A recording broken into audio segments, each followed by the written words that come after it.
रामेश्वरम एक अद्भुत अनुभव। हेलो गाइस, आपका मेरे चैनल पे बहुत बहुत स्वागत है। अगर आप पहले से चैनल पर हैं तो इसे लाइक एंड शेयर कीजिए, नहीं तो इसे अभी सब्सक्राइब कीजिए। तो आइए मेरे साथ इस पवित्र स्थल पर आकर दिव्य अनुभव से खुद को समर्पित करते हैं। रामेश्वरम पहुंचने के लिए जो नज़दीकतम एयरपोर्ट है यह है मदुरई इंटरनेशनल एयरपोर्ट और रेलवे जंक्शन है मंडपम रेलवे जंक्शन। क्योंकि मैंने रामेश्वरम की यात्रा अपनी केरला ट्रिप के साथ प्लान की थी, इसलिए मैंने कन्याकुमारी से ट्रेन पकड़ के मंडपम रेलवे जंक्शन तक अपना सफ़र स्टार्ट किया। मंडपम रेलवे जंक्शन से आपको इजीली ऑटो, कैब, बस मिल जाती हैं, जिससे आप रामेश्वरम आसानी से पहुंच सकते हैं। तो चलिए एक दिन का टूर जिसमें हम पूरा रामेश्वरम देखेंगे स्टार्ट करते हैं। सबसे पहले यहाँ का मुख्य आकर्षक केंद्र हमारा रामनाथ स्वामी मंदिर या रामेश्वरम मंदिर।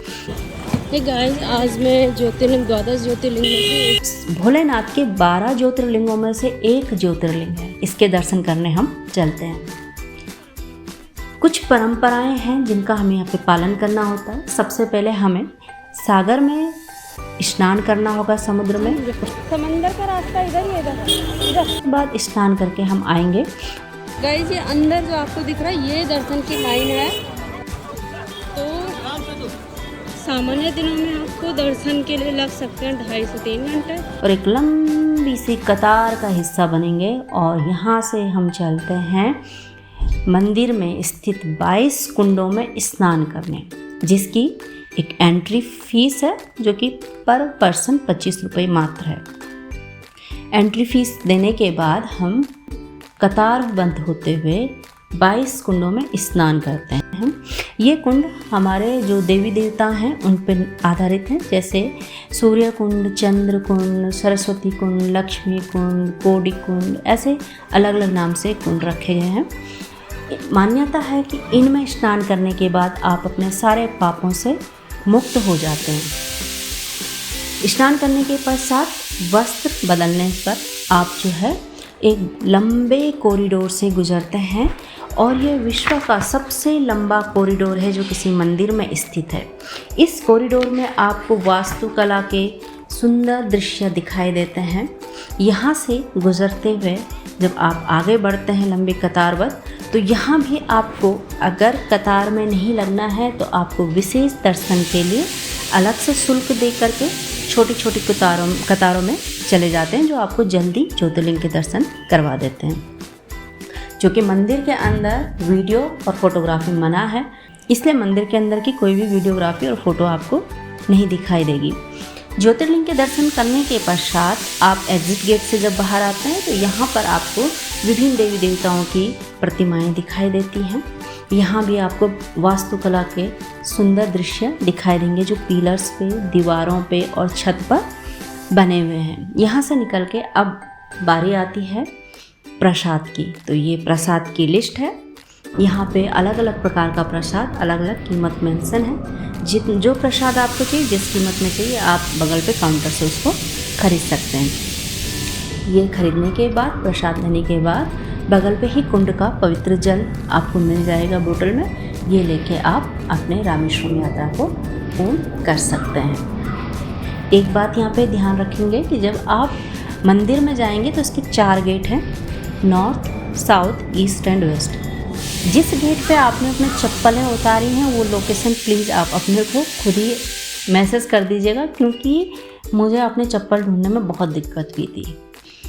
इस प्रकार से हमारी रामेश्वरम यात्रा ज्योतिर्लिंग के दर्शन पूरे होते हैं। और यहाँ से आने के पश्चात अब आप लंच कर लीजिए। लंच करने के पश्चात मैंने एक ऑटो हायर किया जो मुझे सारा रामेश्वरम घुमाएगा। आप कैब भी कर सकते हैं। मैंने ऑटो इसलिए किया कि इसमें नेचुरल हवा और चारों तरफ से खुला होता है, तो मुझे चारों तरफ की सीनरी दिखाई देगी। यहाँ से निकलने के बाद सबसे पहले हम गए पंचमुखी हनुमान जी के मंदिर में।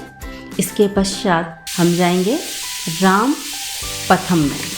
ये राम जी का मंदिर है और मान्यता है कि यहाँ पर हनुमान जी ने भगवान राम से ये बताया था कि माता सीता लंका में स्थित है।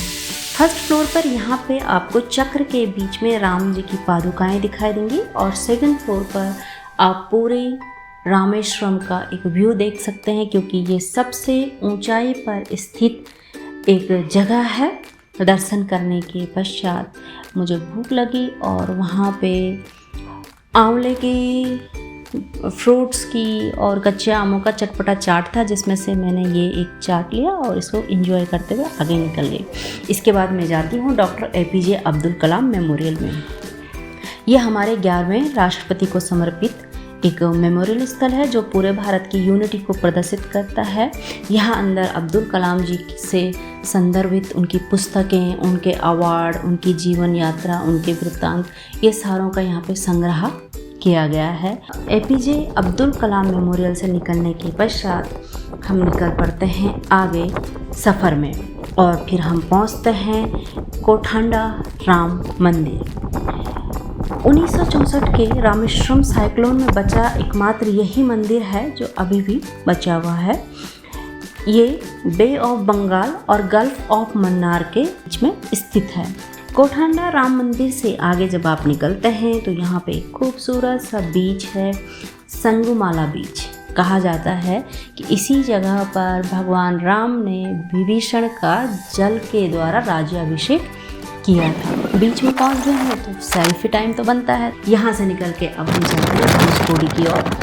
धनुषकोडी दक्षिणतम छोर पर स्थित एक विलेज है जिसमें कि 1964 के साइक्लोन के कुछ अवशेष हमको ये टूटी फूटी इमारतें अब दिखाई देती हैं और यहाँ पे अब कुछ ही फिशर्समैन रह गए हैं, बाकी सब यहाँ से शिफ्ट कर चुके हैं। धनुषकोडी ये वो स्थान है जहाँ पर भगवान राम ने भगवान हनुमान को ब्रिज बनाने का आदेश दिया था और यहाँ से राम सेतु बनाया गया था जो श्रीलंका को जोड़ता है। और वापस आते समय हम देखते हैं पंबन ब्रिज। ये एक पुल समुद्र के ऊपर से गुजरता है और एक अद्वितीय दृश्य प्रस्तुत करता है। इसे हम रेल सीजर ब्रिज भी कहते हैं क्योंकि ये सीजर की तरह जब इसके नीचे से शिप वगैरह गुजरते हैं तो सीजर की तरह खुल जाता है, इसलिए इसे रेल सीजर ब्रिज के नाम से भी जाना जाता है। तो रामेश्वरम इस प्रकार से केवल धार्मिक दृष्टि से महत्वपूर्ण नहीं है बल्कि ये अपनी सुंदरता ऐतिहासिक स्थलों के लिए भी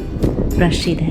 तो इस तरीके से एक दिन में पूरे रामेश्वरम का आप टूर कर सकते हैं जो कि बेहद मनमोहक और आत्मिक शांति प्रदान करता है। आगे भी मेरे साथ जुड़े रहने के लिए और ऐसे नॉलेजेबल वीडियो देखने के लिए चैनल को लाइक, शेयर एंड सब्सक्राइब करें। Thank you.